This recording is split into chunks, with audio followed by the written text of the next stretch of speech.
So over here, I am in the quick editing mode, and here you can see that this particular clip is 8 seconds, 24, 46, and vice versa.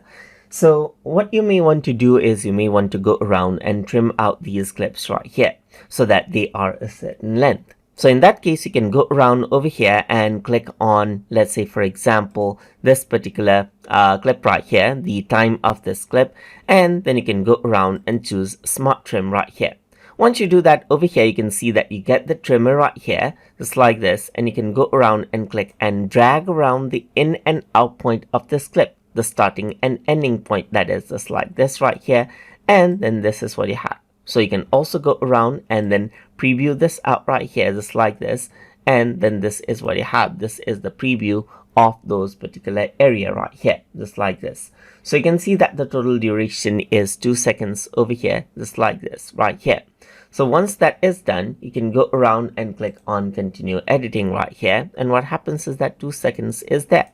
Similarly, you can go around over here and choose out let's say for example Smart Trim, and then you can go around and select out the in and out points right here, just like this. So I'm just going to go around and select these out right here and click on continue editing, and that is trimmed out as well. So you can go around over here onto, let's say for example, Smart Trim right here, just like this, and then this is what you have. Let me just go around and keep it onto default right here.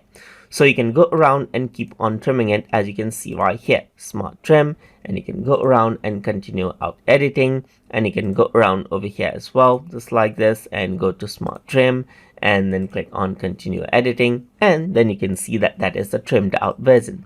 So you're not actually going around and deleting out videos when you're actually trimming out videos right here.